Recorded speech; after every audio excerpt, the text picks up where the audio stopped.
Succession planning itu adalah risk management sebenarnya. Biasanya founder tidak akan membiarkan bisnis bergantung pada 1-2 orang pengurus yang sudah dipercaya begitu lama. Sehingga next gen itu perlu diberikan arah dan jalur pengembangan. Biasanya founder yang sudah bekerja selama 40 tahun, 50 tahun, kemudian tiba saatnya untuk meninggalkan perusahaan, secara emosi itu tidak gampang. Tahukah Anda bahwa banyak perusahaan keluarga di dunia ini bisa bertahan berbagai generasi? Ada yang bisa bertahan 50 tahun, ada yang 10 tahun, ada yang ratusan tahun. Apa rahasianya bahwa perusahaan itu bisa bertahan mulai dari generasi pertama, kedua, maupun ketiga? Berdasarkan riset, hanya 30% bisnis keluarga yang berlanjut ke generasi 2. Dan less than 10% yang bisa ke generasi ketiga. Kira-kira apa penyebabnya? Artinya dari 100 perusahaan keluarga, hanya 10 yang bisa bertahan ke generasi ketiga, apalagi keempat. Kenapa banyak yang gagal transisi ke next gen? Ya, mungkin selain industrinya yang menjadi tidak menarik lagi, tapi biasanya penyebabnya karena founder atau owner perusahaan keluarga itu tidak menjalankan namanya succession planning. Jadi generasi selanjutnya itu tidak siap. Kenapa tidak dijalankan? Karena mungkin founder belum mengetahui resiko succession kalau tidak dijalankan, maupun manajemen risikonya.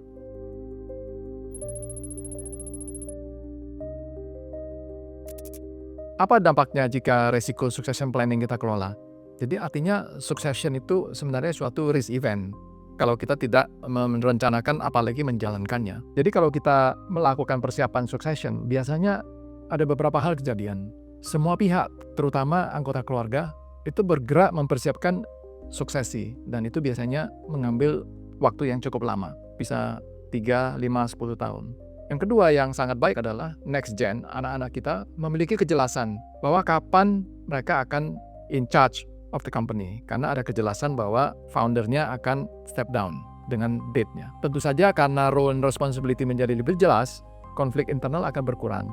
Dan juga yang biasanya kita lihat, karena succession-nya sudah dipersiapkan, siapa yang akan in charge next, biasanya unity dan harmoni dari keluarga itu meningkat. Selain itu, kalau memang ada profesional yang dibutuhkan dalam transisi suksesi, biasanya juga profesional itu jauh lebih senang karena dilibatkan dan dipersiapkan. Setelah itu apakah masih ada risiko? Ada. Tapi minimal risiko suksesi itu sudah kita kelola dan kita ketahui.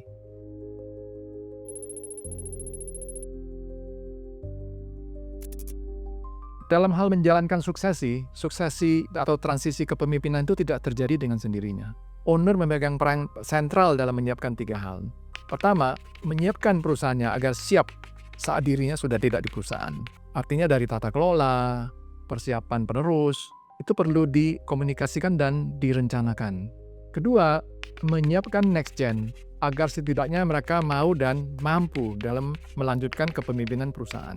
Dan kalaupun memang next gen tidak mau melanjutkan, minimal sudah ada persiapan misalnya profesional atau rencana ke depan yang akan dilakukan kepada perusahaannya. Ketiga, last but not least, adalah menyiapkan diri. Jadi founder menyiapkan diri sendiri untuk bisa apakah itu step up atau step down dari operasional. Persiapan itu penting, karena secara emosi perusahaan yang kita kelola 30-40 tahun, kemudian kalau kita step down, kita perlu mempersiapkan secara emosi maupun secara mental. What I'm going to do next.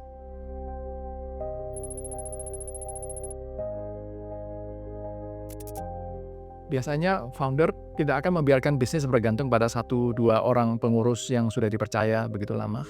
Artinya, karena saya sudah percaya dia 30 tahun, apakah saya bisa percaya dia ke 30 tahun ke depan gitu ya?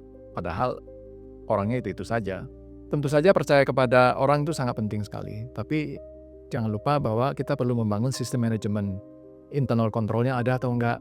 Sehingga itu adalah kombinasi antara sistem manajemen dan percaya kepada eksekutif. Kemudian juga untuk menyiapkan sistem yang baik perlu ada tata kelola perusahaan. Perlu ada code of conduct, termasuk isu-isu kompensasi, remunerasi, KPI, dan sistem kontrol keuangan maupun operasional. Artinya kalau itu sudah disiapkan dan sudah berjalan, owner dan founder bisa melepas kendali. Walaupun tidak di perusahaan, di keseharian, namun dia tetap dapat mengetahui dan mengontrol perusahaan dari jauh. Maka saran selanjutnya adalah founder perlu mengkomunikasikan kepada keluarga, kepada profesional terkait rencana suksesi, dan perlu ada kesepakatan dari semua pihak dalam hal ini.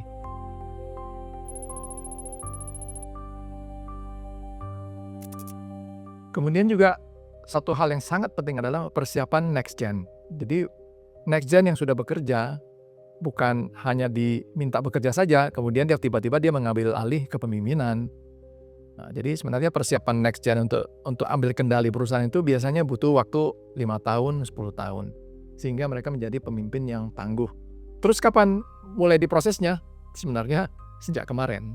Karena biasanya journey-nya cukup lama. Jadi transisi yang sehat itu dilakukan secara bertahap dan harus dimulai sedini mungkin.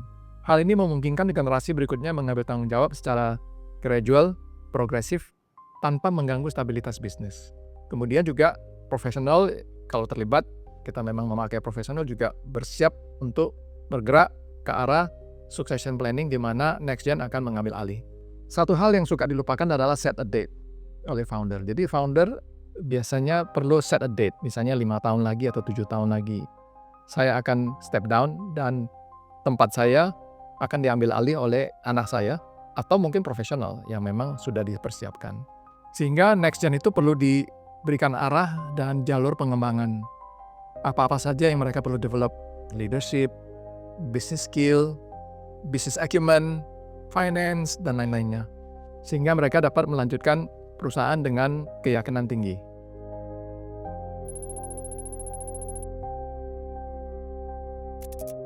Hal terakhir, last but not least, bagaimana menyiapkan diri untuk suksesi. Ini terutama untuk founder. Biasanya founder yang sudah bekerja selama 40 tahun, 50 tahun, kemudian tiba saatnya untuk meninggalkan perusahaan, secara emosi itu tidak gampang.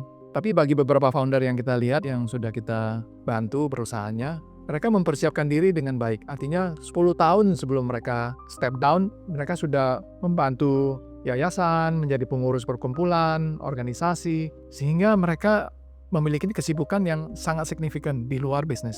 Jadi biasanya dengan kontribusi ini, jati diri seorang founder tidak hilang, namun justru meluas karena networkingnya dan kontribusinya ke masyarakat dan lain-lain. Itu salah satu contoh. Tapi ada juga founder yang bilang, saya selama kerja 40 tahun tidak pernah melakukan sesuatu yang saya pengen lakukan. Biasanya namanya bucket list. Jadi bisa saja. Jadi artinya 5 tahun lagi saya step down, saya akan melakukan hal 1, 2, 3 yang saya tidak sempat melakukan selama masa kerja saya. Jadi bisa saja berbagai opsi bagaimana menyiapkan diri untuk transisi kepada next gen.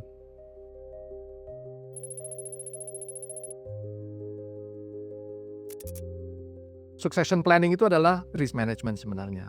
Kemampuan owner untuk mengidentifikasi dan mengerti dan mengelola succession planning berarti kemampuan owner dalam mengelola risiko, artinya risiko ketidakberlanjutan bisnis keluarga. Dengan persiapan untuk step up atau step down, kemudian tata kelola perusahaan dilengkapin, next gen development plus succession planning, owners dan founders setidaknya memiliki tools untuk mengelola risiko ketidakberlanjutan perusahaan. Apakah risiko hilang? Tidak, risiko masih ada. Namun setidaknya dari level 10 itu turun menjadi level 5 atau 6. Dari awalnya tidak bisa berlanjut ke next gen karena memang tidak direncanakan. Kini setidaknya sudah mulai dipikirkan caranya, stepnya, prosesnya, agar next gen dapat melanjutkan perusahaan.